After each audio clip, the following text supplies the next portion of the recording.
Bonjour à tous et bienvenue à cette session où on va parler de Yarn et on va pas du tout parler d'Hadoop. Donc si vous êtes là pour ça, bah, vous pouvez aller déjeuner. Euh, je vais me présenter rapidement. Je m'appelle Erwan Deruel, je suis développeur, consultant chez Carbon IT. Plutôt développeur full stack et je fais un peu de JavaScript donc ça tombe bien parce qu'on va parler de JavaScript aujourd'hui. Euh, Si vous venez régulièrement à Devox, si vous faites un peu de JavaScript, vous avez dû voir que l'écosystème a quand même pas mal évolué ces dernières années. Euh, il a même explosé en fait. Il a explosé notamment avec l'arrivée de Node.js et de NPM. NPM, le Node Package Manager, donc le package manager qui est inclus avec Node. Et avec NPM, on peut faire comme on pouvait faire avec Maven dans l'écosystème Java, c'est-à-dire modulariser son code, récupérer des librairies déjà écrites, etc.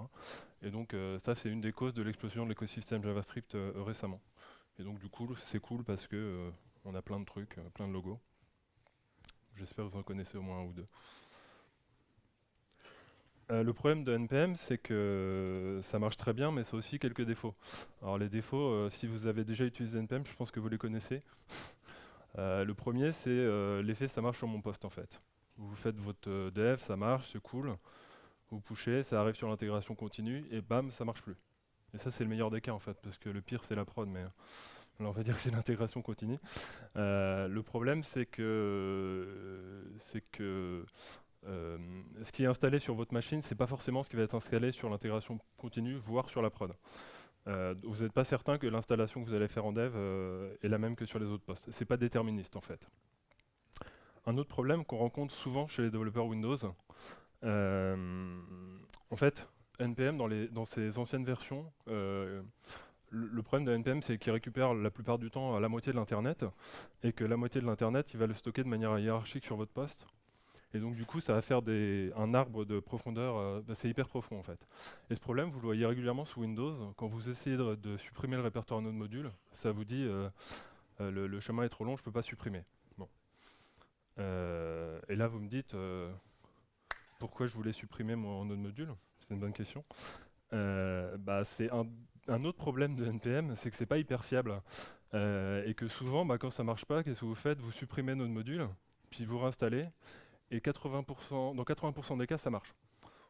Ça donne un indicateur de la fiabilité de NPM. C'est pas super, quoi. Et le dernier point, c'est que quand vous faites le réinstall, c'est hyper lent, mais hyper lent. Donc j'aime bien ce petit dessin, c'est les vieux développeurs, ils attendaient à la compilation. Maintenant, on attend quand le package manager il récupère les dépendances. Bon, voilà. Bon, c'est sympa, ça laisse le temps d'aller faire Babi, ce genre de choses, c'est cool, mais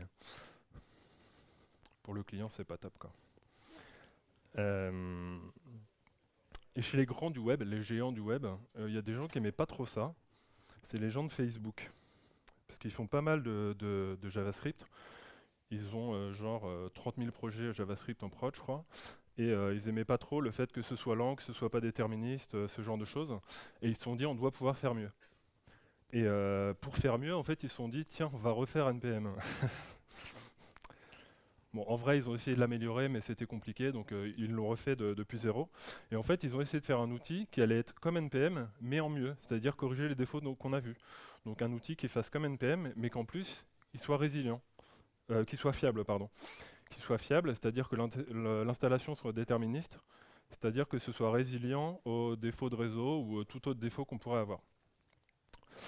Il voulait aussi quelque chose qui soit sécurisé. Sécurisé, c'est-à-dire que on est sûr que ce qui est installé, c'est ce que je voulais qu'il soit installé. C'est pas toujours le cas avec NPM. Euh, Troisième chose, il voulait quelque chose qui soit rapide.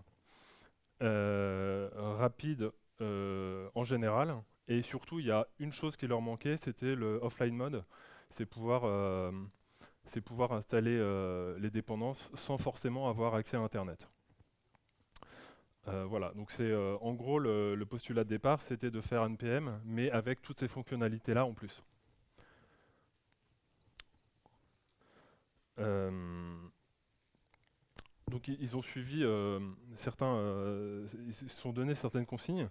En fait, ce qu'ils voulaient, c'est que Yarn ce soit compatible avec NPM, mais dans les deux sens en fait. C'est-à-dire que vu qu'ils avaient tout un tas de projets JavaScript, ils ne voulaient pas tous les réécrire. En fait, ils voulaient que ce soit compatible avec ceux qu'ils avaient déjà. Et a fortiori, en fait, ils ont fait le chemin pour qu'on puisse faire la même chose dans les deux sens en fait. C'est-à-dire que si vous partez sur un projet Yarn, il faudrait qu'il soit compatible avec NPM.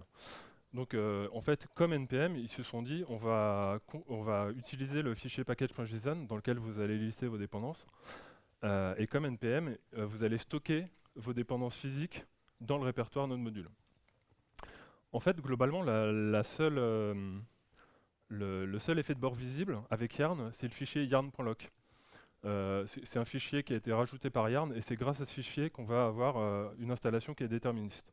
Donc je vais en parler juste après du yarn.loc, juste pour les autres principes structurants qu'ils ont essayé de garder, c'est l'arbre de dépendance aplati et puis essayer d'optimiser quand même les perfs, alors en utilisant massivement le parallélisme, parce que dans NPM en fait c'est beaucoup des choses en série. Là, avec Yarn, ça va être massivement parallèle. Et la dernière chose, c'est bien sûr l'utilisation massive du cache. Mais dans certains cas, c'est pas possible. Donc dans ce cas-là, pouvoir travailler avec les repos distants, donc les repos de NPM, voire d'autres repos type GitHub. Donc ça, c'est les grands principes. Alors, je parlais du fichier yarn.loc. Ça ressemble à peu près à ça. Tout le monde voit bien là. C'est clair, non? Donc ça c'est un fichier qui est édité, c'est écrit en haut, il ne faut pas y toucher. Mais en gros, ce fichier il va lister l'ensemble des dépendances. Ce que vous voyez en orange, en fait, c'est la dépendance telle qu'elle est décrite dans le package.json, qui peut éventuellement être floue. En fait, il y a une logique, les petits chapeaux en fait dans NPM, en fait, c'est qu'on dit je veux une version, cette version ou une version approchante en respectant le versionning sémantique, mais c'est pas toujours le cas, donc ça explique les problèmes qu'on a. Donc en tout cas, ce qui est en orange, c'est la version telle qu'elle est écrite dans le package.json, et ce qu'on va avoir en dessous, c'est la version qu'il faut réellement installer, et à quel endroit je la récupère. Et tout l'espèce de MD5 qu'on voit au bout, en fait, ça va nous permettre de vérifier que ce que j'ai récupéré physiquement, c'est ce que je devais récupérer. Donc ma dépendance n'est pas corrompue. Donc grâce à ça, je sais que ce que j'ai installé, c'est ce que je voulais installer. Si le MD5 n'est pas bon, en fait, on va retélécharger la dépendance.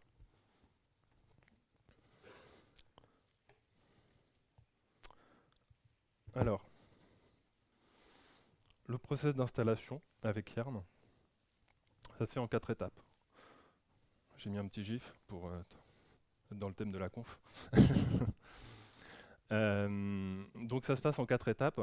La première étape, ça va être de récupérer les dépendances. Donc pour ça, on va analyser l'arbre de dépendance. Donc s'il existe le fichier yarn.loc, sinon on va analyser le package.json et générer le yarn.loc. Donc on va analyser l'ensemble des dépendances dont on va avoir besoin. On va récupérer ces dépendances, donc si possible en cache, sinon via le réseau, via Internet. Et une fois qu'on aura fait ça, en fait, on va reconstruire le répertoire de notre module en utilisant cet arbre de dépendance et ces dépendances physiquement téléchargées.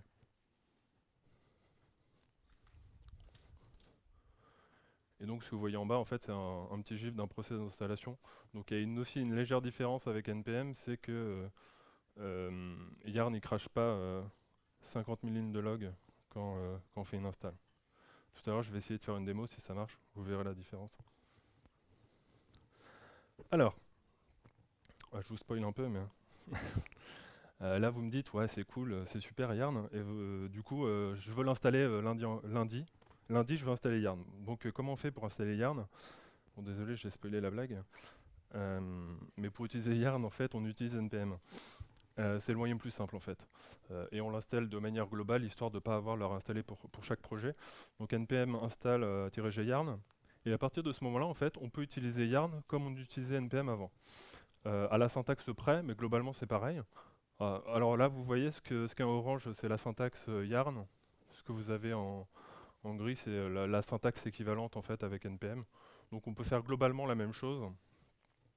Et généralement, la syntaxe Yarn est un peu plus courte. Parce qu'ils ont aussi chercher à optimiser le temps de ce côté-là, c'est-à-dire qu'on va taper moins de lignes de code.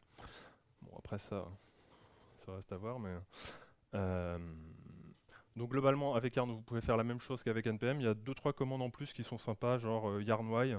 Vous faites yarn why le nom d'un package, et ça vous dit pourquoi il est installé, d'où il vient. En fait, ça remonte l'arbre de dépendance pour voir de quelle était la dépendance initiale. Et c'est pratique parce que souvent vous récupérez la moitié d'Internet, donc vous ne savez pas trop d'où ça vient. Alors, je vous ai dit que c'était rapide. Ah, c'est pas moi qui le dis en fait, c'est eux. C'est eux qui le disent sur leur site. Moi je leur fais confiance, hein. Ils vont pas nous mentir. Donc sur leur site, ils ont fait un benchmark qui est hyper poussé, dans plein de conditions, c'est-à-dire avec du cache, pas de cache, avec le répertoire node module, sans le yarn.lock, etc. Donc je vous recommande d'aller le voir. En fait, ce sera plus parlant que ce que je vais pouvoir vous dire, mais en fait, en gros, si on en croit leur benchmark, à part quelques cas à la marge dans lesquels NPM est le plus rapide, les cas qui sont vraiment défavorables, c'est le cas où il n'y a pas le yarn.lock, mais il y a déjà le répertoire node module. Mais à part ce cas-là, Yarn est entre 2 fois et 300 fois plus rapide. Mais on a une époque où il ne faut pas croire tout ce qu'on nous dit. Donc j'ai essayé de refaire un bench quand même.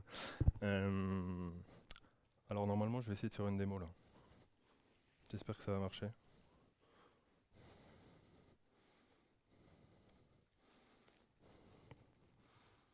Oula, où est-ce que je suis? Ah bah ça marche plus, c'est sympa ça. Bon bah tant pis pour la démo, hein.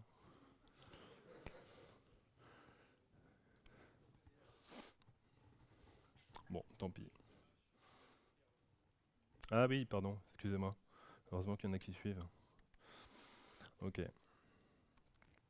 Donc je vais lancer un npm install et puis je vais continuer parce que ça va prendre 3 heures.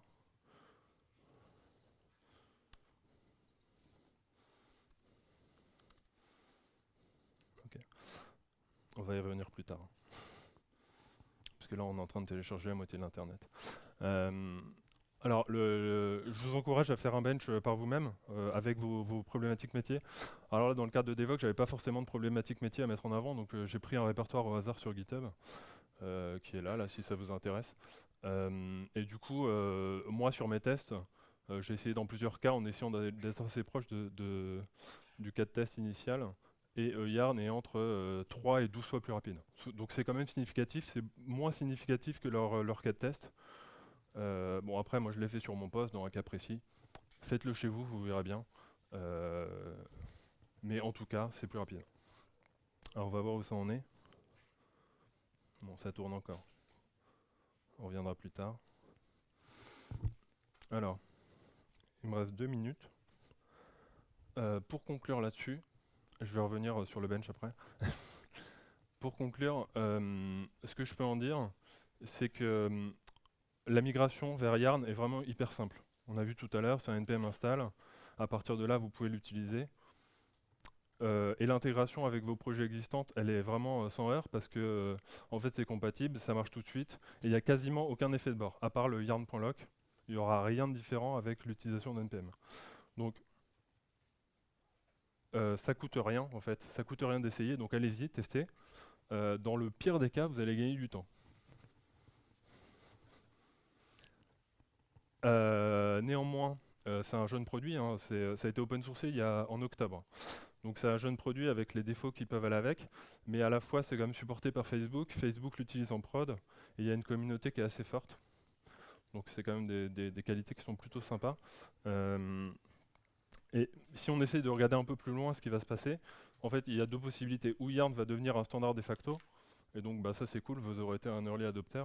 Et dans le pire des cas, en fait, on peut se dire que toutes ces fonctionnalités cool qui sont dans Yarn, elles vont être intégrées plus ou moins à moyen terme dans NPM, et donc ça c'est quand même cool. Mais en attendant, bah, utilisez Yarn parce que vous allez gagner du temps. Alors normalement ma démo elle est finie, tac, je reviens là. Alors, est-ce que vous voyez là ou pas les chiffres? Donc ça c'est NPM, c'est Yarn pardon, 1 minute 5. Là-bas c'est NPM, donc moi je vois pas mais vous allez me dire. 2 minutes 9, voilà, bon. C'est 2 fois plus rapide. Ah, je vais le refaire là, avec le petit cache. Voilà. Essayez, vous allez gagner du temps. Et je suis pile dans les temps.